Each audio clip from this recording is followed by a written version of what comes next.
தமிழக வெற்றிக் கழக தலைவர் இந்த தேர்தலில் 2026 சட்டமன்ற தேர்தலில் எப்படி வெற்றி எடுத்து சிஎம்மாக ஆட்சி பிடித்தார்? சின்ன குழந்தைய மனசை ஊரா ஏமாத்திட்டாராம்.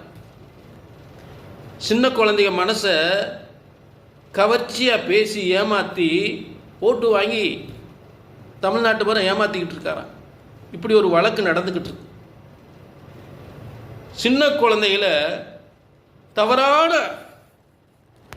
தவறான முறையில் பயன்படுத்தி ஓட்டு வாங்கிட்டார் அப்படின்னு ஒரு வழக்கு நடந்துகிட்டு இருக்கான்.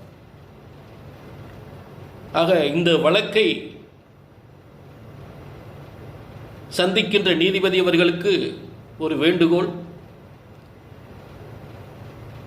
அதாவது கோடிக்கணக்கான குழந்தைகள்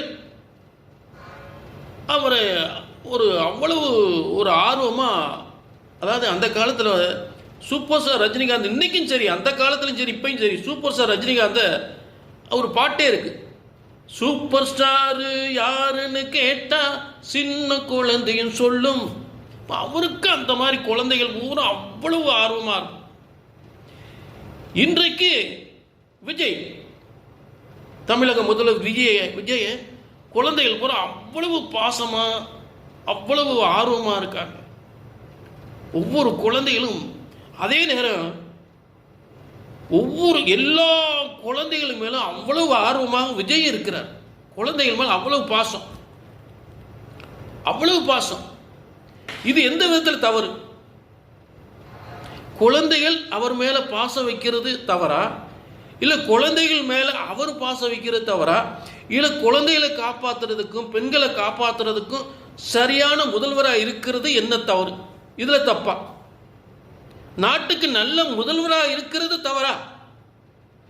உடனே தவறான முறையில் குழந்தைகளை மனதை மாற்றி ஆட்சியை பிடித்து விட்டார், ஓட்டு வாங்கி ஆட்சியை பிடித்து விட்டார். வழக்கு நடக்கின்றது. விரைவில் தாவேக கட்சியே இருக்காது, தாவேக ஆட்சி இருக்காது. அப்படி